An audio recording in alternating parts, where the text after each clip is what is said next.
Let's start a revolution.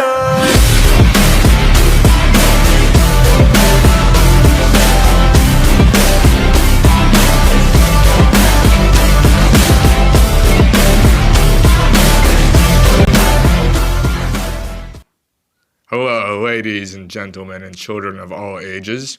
This is HAYS speaking. I want to welcome you to another movie review. Today, we will be reviewing Alice in Wonderland. So, as always, my buddy Hoodie is with me. He will be going over everything. And I'm going to hand it right off to him. Yep, so we are reviewing Alice in Wonderland, as H just said. There are actually 3 directors for this movie, and they include Clyde Geronimi, Wilfred Jackson, and Hamilton Luske. This movie released on July 26, 1951. However, that was only the London premiere, as the New York City premiere released just 2 days later on July 28th. At the box office, this movie made $2.4 million, while the budget was $3 million. There are quite a load of people in this movie, and some of the cast includes Catherine Beaumont, Ed Wynn, Richard Hayden, Sterling Holloway, Jerry Colonna, Verna Felton, J. Pat O'Malley, Bill Thompson, Joseph Kearns, Dink Trout, and James MacDonald. A lot of really good actors and actresses in this movie. Basically, the plot is, and there are spoilers, so if you don't want spoilers, we will give you 5 seconds to click out of this video.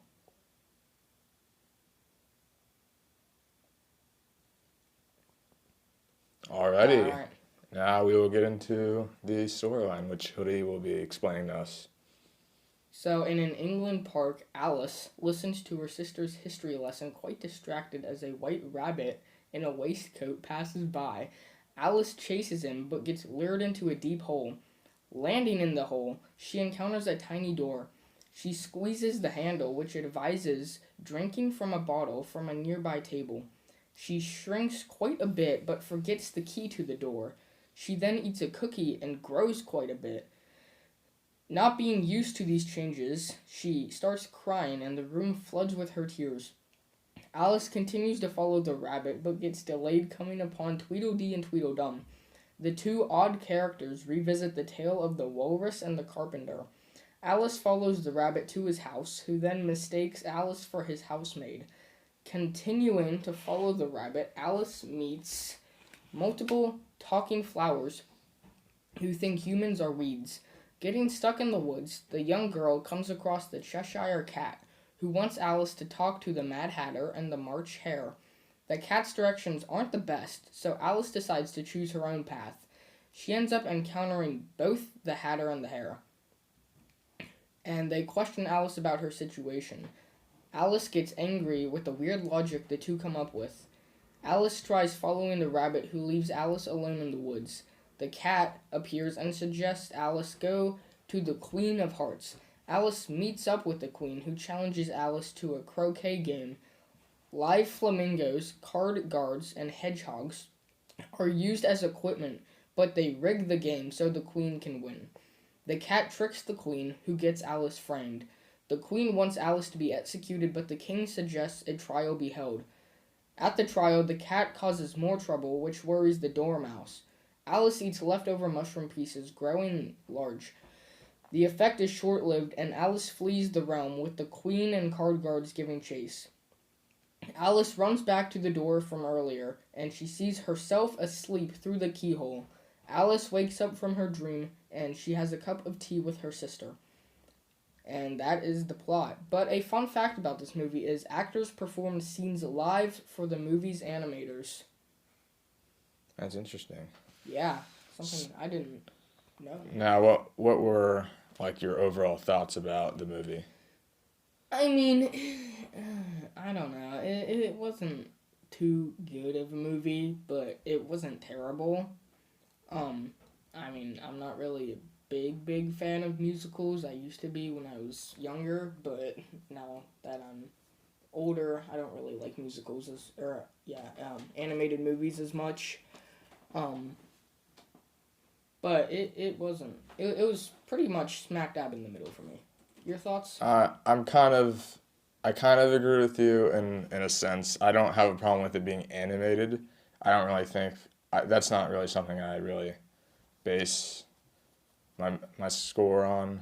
Well, I'm really. not saying it bases my score off of anything, but But I do agree with you about the musical part. I personally do not like musicals at all. Yeah. I've never, same. even when I was like a kid, I never liked musicals that much. I don't have a problem with dancing in movies. I Right. used to not like dancing at all, but now if there's dancing in movies, it's not bad. I just don't like singing in general. Right. And this movie had a lot of singing. It wasn't long, but percentage wise, a lot of the movie was singing. And I think it kind of was directed towards a younger audience. Yeah, I think definitely it was. I'm not sure if I'm right about that or not, but I think it definitely was.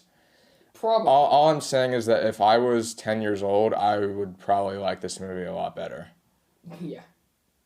So, but I'm not, if you get what I'm saying. But yeah, there were parts I did like about it. I liked there are a lot of I liked the wackiness about the characters in it. I liked Especially Tweedledee and Tweedledee. Tweedledee. Yeah, they're pretty funny. I don't like the singing, and I don't like the... Yeah, musicals just tend to not get my interest. Yeah, definitely. The animation itself was, I thought for 1950s, it was better than I thought it was going to be. Yeah, it exceeded in that my sense, expectations. It did. The animation part of it. Yeah, definitely. A lot of good characters overall. I guess. Some crazy characters, too. So yeah, with ranking this one, I know a lot of people I'm trying to base my score off of because as I said, if I was 5 or 10, I'd probably love this a lot more. And I know a lot of other people like this too. But enough about that. I don't want to crap on it too much. I mean, if you like this, I'm sorry. I'm not here to crap on them. We're here to review it. Yeah, that's our only job here. Our only job, yeah. Well, that's your job. It's not my job. Well, yeah. I go over everything. You go over That's every my single job. thing. Yeah. Yeah. So let's get into the ranking here. As if you want to hear about the ranking system, just go to Strangers on a Train review. I explain everything there. I'm not going to explain it all on every single video because that's just going to be too tiring. So if you want an in-depth review of how we, base our score on these movies, just go to that video. So what did we do last time? We counted down from 5. And set our score At the same time. So let's do that now. Right. So 5, 4, 3, 2, 1. 46. 48. You said 48, I said 46. Mm-hmm. So as an average, it would be 47. Yep. Which is kind of weird because last time, I think our numbers were 2. I think it was 85. 85 and 83.